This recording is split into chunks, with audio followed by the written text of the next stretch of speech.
Hey, Ghost Machine fans, this one's for you.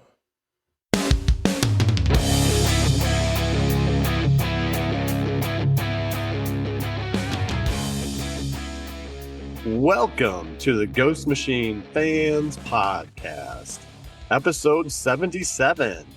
We are going back to the future to learn the last piece of Raina Rocketfeller's origin with another release day deep dive, Family Odyssey style. I'm Nick, and I'm pleased to announce that this week I'm rejoined by my better half, Snoggell. My dear, how do you do? It feels really good to be back. Ready to dig in? Ready to dig in. Yeah. Comic books and nothing else. And speaking of comic books, there was a pretty big event in the world of comics recently that occurred in Los Angeles, the Los Angeles Comic Convention. That's a pretty big one out there. Not as big as San Diego or New York, but it is a pretty big and popular event. And the shout out that we have is twofold this time, this episode, related to the Los Angeles Comic Con. The first one goes out to the Instagram handle, and you may have heard this name before, MXP Fernandez. That's Xavier Fernandez. You can also find him in the Ghost Machine Comics fans Facebook group. He put out a couple of cool reels. He had one that had this really neat video with Peter Tomasi in it. And then he had another one where he had gone to JamsFortressComics. That's JAMS Fortress Comics, just the way it's spelled. That's the Instagram handle too. And they had a booth going on at this event. They were doing sketch covers. And Xavier and those folks put together a second reel that was really neat of this Hyde Street sketch cover that an artist did at their booth. And that was just super, super cool. So really appreciate being able to live vicariously through you guys since we are super busy and can't make it very much to events like that. And it was awesome to see Mr. Tomasi rocking and rolling out there in LA. Yeah, I love it. But enough about events. We have to talk about some serious news, which means I got to skedaddle because Snoggle is here. Today is Wednesday, October 1st, which just so happens to be the release date for the Rocketfellers 9, which we are deep diving into today, and the highly anticipated Rook Exodus number 7.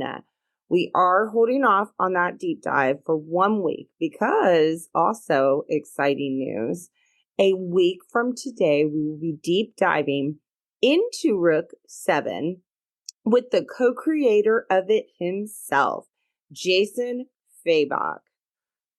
Also, the final order cutoff for the Rocketfellers number 10 is right around the corner, October 6th. So a lot of things going on. And there's more, isn't there, Nick Wilson?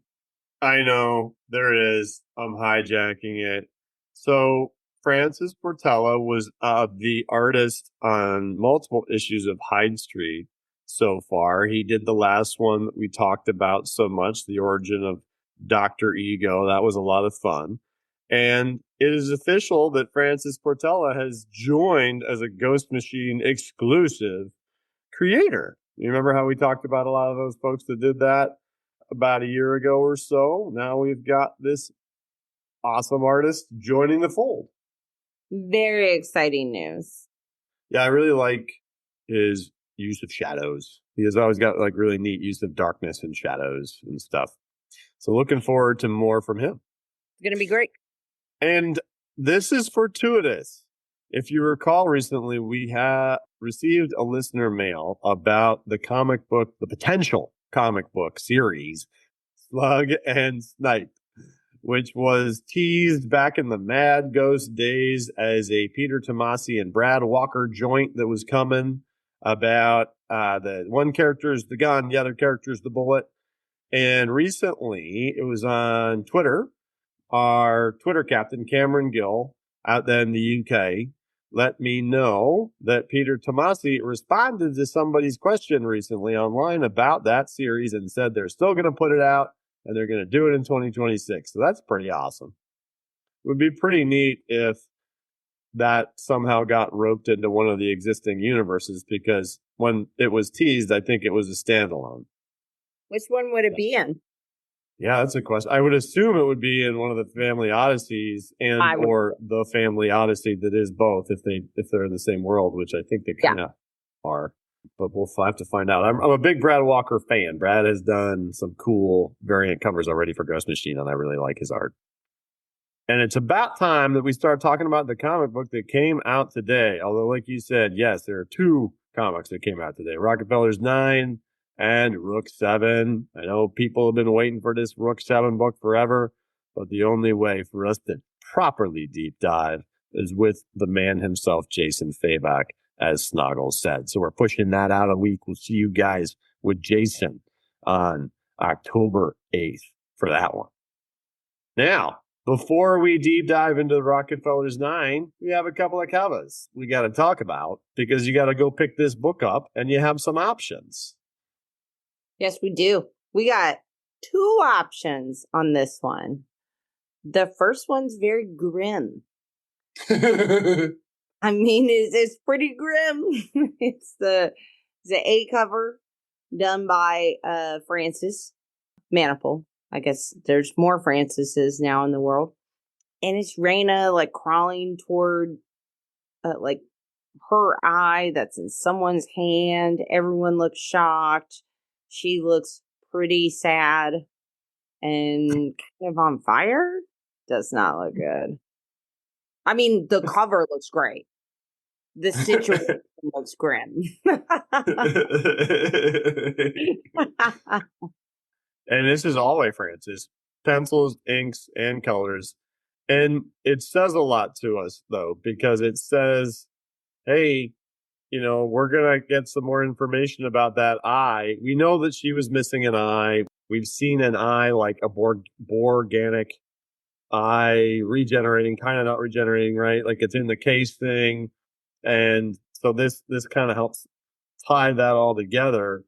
And it probably helps us understand why she's nowadays more cybernetic or more Borganic, I think is the Tomasi term, than most. She's under some rubble, and my only thing was that the family's in the background, so that means that the only person in the story that could be holding that eye is Jacob. Her hubby.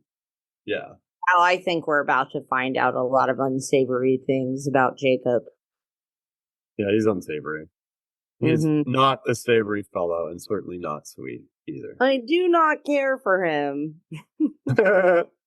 Nah, he's like the one that Raina brought to dinner, and everybody was like, "Man, you might want to rethink that. He's not your type," and she just didn't want to listen. And then this was what happened. Yeah, should listen to the family. We should talk about another, I believe, first time Ghost Machine cover artist, which is Derek Kirk Kim. And it appears that Derek Kirk Kim did, as far as I can tell, the pencils, inks, and colors for this one. No one else is credited for any of the cover.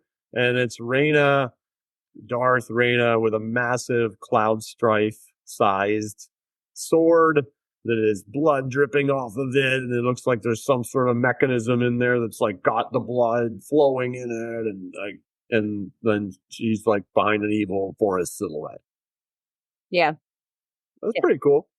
Yeah, pretty cool. I dig that style with this type of vibe, and it's snowing. It's creepy bloody snow, but always kind of works well.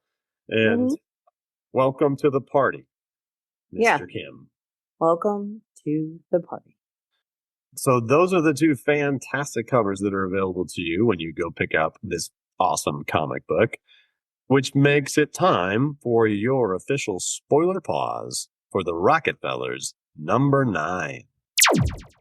All right, we're back. We're here to spoil it all. But first, we need a creator roll call.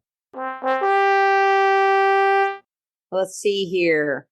Our creator is Peter Tomasi. Now, from pages 1 through 10, we've got Sia Ohm on the art side of things and John Calise doing the color. And then pages 11 to 22, we have Francis Manapul doing the story and the art. And of course, as always, we have our King of Letters, Rob Lee, doing pages 1 through 22 of every comic ever. Oh, for all time. Yes. Even begins pretty on a good note. I quit. And who's saying that they quit? And what's the context? Roland, he's saying he quits. He's taking a stand. And I will say, side note, the clouds in the background are so pretty. You hear that, Saya? You got some good cloud going on there. Good cloud cover. Yes. Yeah. I thought that's probably because of John Calise, though, right? Because he's painting different cloud colors.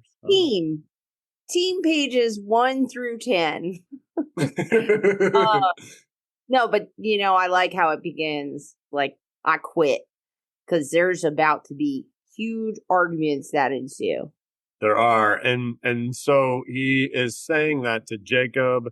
But just to catch us up, last issue, we had learned more about the dynamics between Jacob and Raina and how it seems like the Rocketfellers are a family unit. But then, she met Jacob and then she pursued different avenues after she was in the military, and she was like, a hero like grandpa and had a relationship with him and had a strange relationship with grandma. But at the end of the day, she stole some stuff from another corporation that had to do with what they're trying to do at Kronex. And they're trying to get Roland to expedite the process of this Borganic, Borganic science. And he did clarify in the last issue that he did know that that the process would eventually take somebody over. Like he knew there was a negative and he's trying to overcome that. And now we see this switching to a different tack, essentially. Yeah. Well, and I think, so he begins with, I'm not proceeding with turning the human race into mechanoid golems, which what a fun thing to call robotic people. Mm-hmm. And essentially, he's realizing I was blinded by ego, but that doesn't mean I have to stay blind. So this is the moment where he realizes, Roland does, I took it too far.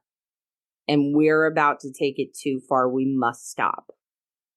And so he's making a moral argument and also saying that the detriment is worse than the benefit, because the benefit at this point is that it can regrow tissue. Is my understanding, that as far as they know, that it can cure stuff or regrow lost stuff. And he's saying that it will dehumanize humanity. And what made me begin to be okay, with the Jacob guy is he's basically saying you work for us.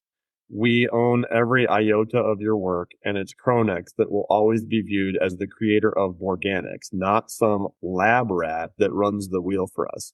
So he just said to his future brother-in-law or whatever, because I think they're getting married, or they're not married yet. I think they're all, aren't they Are all they married? They might be I married. think so. Yeah. Well, and then his brother-in-law calls him a lab rat. Yeah. And furthermore says, are you that naive to think we haven't been recording your every minute in the lab and even in, and we all know what he's about to say, even in all the aspects of his life. He's been stalking Roland and Roland's family. And what kind of bugs me here is, even though Raina says, Jacob, stop enough, she had to have known that. Don't you think? Oh, that the badness is coming, or that Jacob is a No, douche? that Jacob and Kronex were spying on every aspect of Roland's life. Oh, absolutely. Yes. Well, it points out too that she's gone past the point of doing the natural thing, which would be, hey, don't talk to my brother like that. Like full Yeah. stop. And there's none of that. It's more like we have a business to run and okay, you're going too far because now you're telling him we've been spying on him as opposed to you're going too far by calling my brother what you did. And the next panel is what like totally changes it. And this is something like, I think it's certainly something you can do in film as well, but it's pretty powerful in a frozen pain to see To a show man that push he a believes woman. her. And let's at the end of the day, if we read their bios, Raina could kick his what. So You there's know? obviously manipulation happening here, which we'll see further on into this story. But no matter what, I can't believe, I understand there's like a heated argument happening here, but I'm sorry, some dude pushes my sister, I'm attacking him, and I'm 5'2.5" on a good day. I would get that man. Yeah. Right. Totally. Or it would be like the tone would shift. But I mean, that's not the point. What the storytellers are trying to tell us, even though I Yeah. totally agree with you, that was my thought too, is they're trying to further paint the picture of Jacob's character. And in a sense, perhaps how much Raina, as someone who is clearly manipulated and arguably abused, is, I'm not saying he's physically abusive, but he's obviously manipulative and emotionally abusive, but she's still supporting him. And Yeah. usually that's an indicator of something being rather deep seated. And it does appear that despite all this, even after all the stuff that happens, they stay together because I think he's like the sinewy, muscly thing or whatever that she holds hands with in front of the Oh, Christmas tree. he definitely is. Yeah. It's like 100%. the origin of a supervillain couple. Then he essentially, after he pushes her, he keeps on being like, you think I wouldn't do everything to keep you in that lab, no matter what? If I'm Roland, and good for him says, when he's like, I don't think you're hearing me, Jacob. He doesn't get scared about the fact that Jacob's basically saying, like, I will force you to be in that lab. And then we find out that the formula she stole was a stabilizer formula that Yeah. was meant to block the nanoborgs from overtaking all organic material.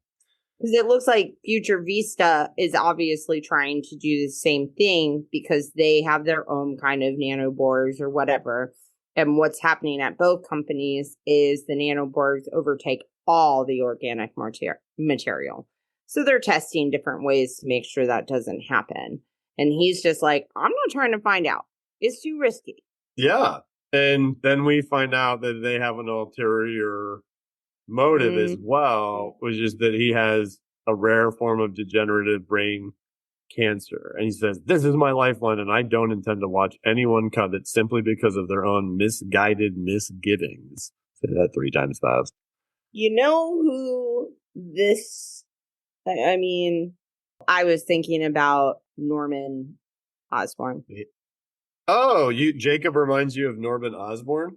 Yeah, well, at Yeah. least because in the beginning it's about something else, and then he needs it, so it becomes an obsession to save him. Yeah. You're talking about Willem Dafoe, Norman, right? Yes. Good intentions, but now he's going to turn into a supervillain because it's about saving his life. And like, as of course, this is where he's like, but I have cancer. Right. Me. Yes. And he's like, I understand, but I'm not about to risk the entire human race for one person. And then they start to like actually physically fight. And I will say, I'm clapping over here for the art. You can see the motion and it's so cool. Yeah, I don't know if they draw it that way or if they draw it normal and then they use an effect. I would be curious how that's done. That is pretty neat. And you make a really good point about the Norman Osborn thing because when he gets crazy and his assistant is like, no, no, no, this isn't ready yet. He gets in the machine and he tests it on himself. Yes. And at the end of the day, if Jacob does this, Jacob must understand that since, that Future Vista thing, it has to work or he's not really saving his life. He may as well let the cancer run its course because the Borganic technology is going to do the same thing. Yeah. Which is ironic and scary at the same time. But it's a really good way to show the flaw in the character. Oh, the absolutely. blind Well, and then stuff. shout out to Rob. I love the classic like whack. When Roland hits Jacob in the stomach, it's like a boom. Like a boom. And this is when, one, I feel for Raina in her situation, but she literally holds her brother's shirt and says, enough of this. And she's about to say both of you, which infuriates me. I understand she's protecting her husband, but her husband's literally saying, I don't care if the whole human race turns into, what did they say at the beginning? Mechanoid golems. Mechanoid golems. I don't care because I want to live. And then she says, get down, and things get real bad. And then when she says get down, though, in the background, through the big window, they see more of those drones coming that attacked before, or it might be bigger than drones. Like, remember how the drones came in and they shot them down, and Jacob was like, it's probably the media. Ironically, Raina throwing him, which made him land behind the table, is probably the only thing that saves Roland. Oh, that's a good point. Wasn't her intention, but yeah, that's what I was going to say. It wasn't because she chose to do that. She grabbed his shirt and threw him prior. Yeah, I was hoping there might be a silver lining where she's like, no, I really only did it to save you. Yeah. Or whatever. Yeah. But that does not appear to be the case. And there's just this massive explosion. Those are Rob Lee letters right there. Yeah. And you see all their bodies being ripped apart except for Roland. And then you see the aftermath. They are burnt to a crisp. They're burnt to an actual crisp. You see the look of sadness and desperation on Roland's face. And before I even went to the next page, I'm like, oh no, he's going to do it. He is going to do everything he said he shouldn't do. And he's going to try to save them with these nanoborgs or whatever. I really like the way they did this next page with the panels where everything is like, she can see and then it's black. She can see and then it's black. That's just her really cool storytelling, and it's visually appealing. So she's in something. She's getting a mask put on her face. We see water coming up, and then she says she feels something on her, and then you see the little nanoborg swimming dudes coming up to her hand, and then you see her wedding ring right there. It's a good point. Definitely they're married.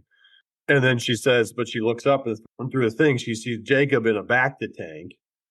And it's like, Jacob, what are you doing to Jacob? Then we turn the page and get just a full flash panel of Roland saying, you always said to me, you do the thinking and I'll do the fixing. And you see her put together, sewn together face. Just like, oh no.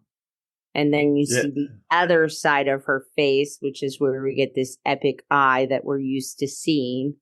I can't help but wonder if I saved you or doomed you for eternity.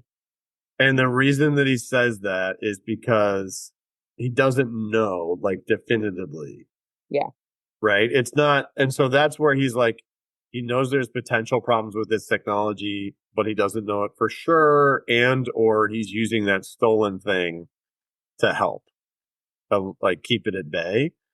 Yeah. But it doesn't appear that like whatever the technology is able to like fully restore her. She looks like a burn victim.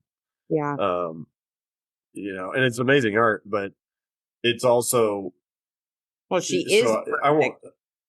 Her Huh? skin got melted off. Well, that's what I'm saying, and it doesn't seem as though the tech was able to repair that. And so, I mean, that's just me wondering more about the organic stuff and how that works. He does make a point though that he's been doing testing on this because he Yeah. tells one of his robots to play back the test results, and they say 895 results. Nanoborgs replicate and replace organic tissue. Replacement percentage at 99.9 organic. Survival 0.001. So it Yeah. says somehow a small part of you continues to fight it off. Was Jacob right? Have we found a way to live forever? And so that's the presumption that is, if you can retain at least a small amount of your humanity when this thing takes you over and restores you and all the things, then you can like maintain control before it becoming a mechanoid golem. Well, and then it gets really interesting part 2. Because even Cyborg Jacob is a big old POS. He is. He's super. It looks as though he hasn't like woken up or anything yet because we find out that he's next to her because we see those two future beds floating like hover beds or whatever. Mm-hmm. And like Roland kisses his sister on the forehead and then is grabbed on the shoulder by this big old arm. And like he clearly is surprised that it's Jacob. So this must be when Jacob first maybe came to consciousness. Yeah. And it's super, super villainy. Like he says, I can feel every data exchange throughout Kronex. Its network is coursing through my veins. You did it, Roland. So like we're seeing right there, there's other things that happen to you as a result of this process. Yeah. And he's like, saved your life, but I couldn't save your flesh. And he's trying to explain to him, like, the nanobergs, they're going to rebuild you a body, craft you a, exoskeleton, but there's going to be a taking over. And he calls Right. it metamorphosis. And then Jacob's like, oh, okay, so our work continues. We're close. And he's like, I can't play God anymore, Jacob. Which I get why he's saying that. In my brain, I'm like, then why did you try to save them at all? Well, and so I guess he must have been conscious because he's like, Jacob says, we have the power of choice and I choose life, Roland. You're not going anywhere. I've been anticipating your disloyalty for weeks and I implemented a directive. Yeah, I don't like it. The kind that will keep you and your family focused on your mandated singular mission. Guards, escort Dr. Rockefeller to his lab. I find this very interesting because it looks like Roland was anticipating Jacob to be to try to do this to him.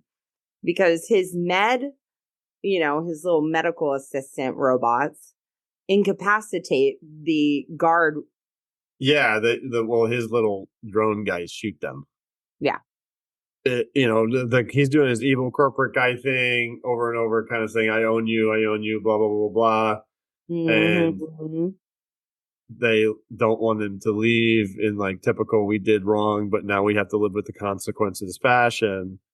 The main reason Roland wants to leave is because he thinks everybody's unsafe, including his family, more so because Future Vista is going to try to blow them all up. Yeah, and it does sound like also Jacob's gonna enslave him. Pretty much, yeah. I'm assuming he was going to take. He says, "I'm coming after your wife and kids. I'm coming after all of you." And so this is how it all started moment type of thing. And then we find out why. But there's another part of the story because he just said that his family's not safe.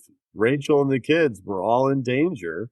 So he's got to get to them and he's got to do something. So we cut to Rachel preparing for her Saturn launch.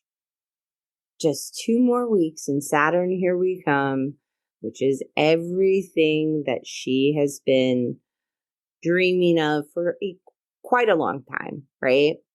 Mm-hmm. And we do find out that how long Roland's been helping them. He's been there almost a week doing what he can to help stabilize them. And she's really focused. Oh, because she mentions that. Yeah. So she's aware of the fact that he's doing that as well. Probably too. Well, it seems like they're sharing a lot more with one another because, she's upset. I can't believe how close I was to losing him.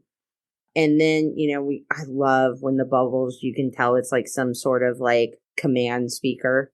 Captain Rocketfeller, your husband would like to speak with you. She says, put him through. Well, he's here. Right. And then she zooms out to talk to him in person. And let's just keep in mind, this is her third attempt to go on a mission to another planet or place or whatever. Not like, because the first 2, she couldn't go because she had children. So this is the third time she's trying to do that. And she comes up to him. She's like, what's going on? Okay, we can leave, but I gotta do this inspection. It'll only take me an hour. And he's like, we don't even have an hour. We have to go now. And so she's going to lose her shot again. It's great art. You can see the emotion between the two of them. And she's not even upset with him. Rachel is the bomb. I'm sure she's upset. But like she hugs him, she's comforting him, and I know to a degree he knows what he's asking her to leave, And then I think the coolest part is they actually steal a ship. Well, yeah, because he says we need a ship, and they go steal a ship from that like space station area right there. Yeah, and he says, "I love you, Rachel," and she says, "Family first." Yeah, and she doesn't even have a look on her face that's like, you can. That's pretty good. Like what he did there, that Francis. Like you can see the pain. It's almost like saying eyes. "I love you" and then saying "I know." That's a very good comparison to that scene. Speaking of family, I'll need to give Reggie a call. Yeah, Reggie being his brother, who's not going with them, who needs to know what's going down. Yeah. And then we get to, the family's literally just hanging out the kids are hanging out with grandma and grandpa. When our mom and dad coming home, we've got little brother just chilling, talking to, it seems like a girlfriend of some sort. And it's the girlfriend that they always talk about. The girlfriend he always mentions missing. And this is ironic because she's like, hey, are you sure I can't see you tonight? Because this is the last time he would have had the chance to see her. Sorry, Allison. My dad says we got to stay inside for safety reasons. Call you later. And then it's like, bark, bark, bark. Rex is like, hello. Outside of our window is a spaceship. So it looks like they're all going to get in that ship right there, right? Like they're literally pulling right up next to the, I guess, like grandma and grandpa's house, probably. Yeah. Yeah. Wee, faster, mommy. I think that's cool. Like I like what they did with that little ending, right? Because it makes you feel like, yeah, I've been reading this comic for 9 issues, man. Like I know what's going on. That's a cool feeling you have. Yeah. Oh, by the way, so then we get what tricks and treats are in store for the Rocketfellers number 10. You notice in the back of this cover? Yeah, Hornsby and Halo. Mm-hmm. And Raina. And Junkyard Joe. Yep. You see anybody other than Joe? Joe being in there makes me feel like Hornsby and Halo are never going to intersect really with. Yeah. It might just be a cool nod. Yeah. Well, the others, though, I think you pointed this out when we had an episode about these solicits, but Grandpa's dressed as Pranky, Roland is dressed as Mixer X-Ray, Rachel's dressed as Simon Pure, Ray is dressed as Rook Exodus, and Richie is dressed as Geiger. Yeah. And the dog is dressed as Barney with a fake second head. Yes, which I love everything Yes. about that. That is pretty awesome. That is pretty awesome. We got a pretty neat little bio in the end here. This is Reggie's fiance, I believe at this point is she's a fiance. And we met her because she went back in time to the Roman Empire, grabbed that one dude in a previous issue. It notes on here that her first appearance was the Rocketfellers #3. And I think that was when Reggie was like, hey, he was talking to Roland through the thing and was like, you got to meet my new wife or whatever. Yeah. But we learned some cool stuff about her. Yeah. And Reggie. It says that Reggie's been leading the time zone protection program, which we didn't necessarily realize before. And it shows that the time zone protection program is a separate entity than Chronex, which is pretty vital. Very vital. I really liked how it said part of her success is having an acute sense of self and being able to read most people very quickly. It's made her an invaluable asset to the time zone protection program. That's one of the most powerful skills you can have in life. So very cool. Thought that, honestly, that was probably one of my favorite issues of the Rockefellers. How about you? Yeah, I think it was excellent. I'm excited for number 10. Yeah, it was good to see some more pencils from Saya as well. So that was pretty awesome, too. We do have a listener mail before we wrap things up this evening. Would you like to read this fantastic question? Yes. A fantastic mail from the Schwartzman. He says, hey, Ghost Machine fans, I have a question about the Northerner. If he succeeds in his mission, does he cease to exist because he is from the timeline where the South won? Or would he exist but not remember the old timeline? Thanks for taking the time to read my question. Well, the Schwartzman, Nick, you dial into this first. But when getting these questions, I don't really think of reality in answering anyone. I don't think of reality much. That's why I do a podcast about comic books. But the Schwartz man, and I love this username, Ghost Machine fans. It's the Schwartz man. So I hope it's a reference to Spaceballs. But what he's saying is, if the Northerner succeeds in his mission, which means that in the alternate timeline he's from where the South won, the South will lose, presumably not causing all the crazy stuff to happen and the history as we know it to occur where slavery is abolished, etc. Then would he exist? Because the question is, well, would he have ever existed if the alternate timeline did not exist? And so whatever's created his alternate timeline, like the bad guys that are against like the cobbler, like the bad cobbler and the other people like that, presumably they had to create that timeline by doing whatever they did, right? And so that created the Northerner. And that would also raise the question, okay, well, in the normal timeline, is there a version of the Northerner that never went through that, who's like a computer programmer or something? You know what I mean? Because he just never, he didn't go through that experience. There was no alternate timeline. So if you're operating by flux capacitor rules, I mean, that's the real question. It's the real answer. So if you are, then okay. So flux capacitor rules are no multiverse strain rules, essentially, because as you recall, whenever Marty would come back to the future from the past, anything that he had changed, he was the only one to remember that. Yeah, so we remember. So that's what I'm saying. Yeah, the one going back in time. Right. So if you're going by those rules, then there's only one universe. And it doesn't matter what I said about the double Northerner thing. And he remembers it all and he just gets to hang out with everybody and be hunky dory. But you're going by multiple universe rules. which is colloquially more acceptable, especially in the world of comic books, because really when something changes in the past, it creates a new strand, right? Because it's going to create a new time continuum.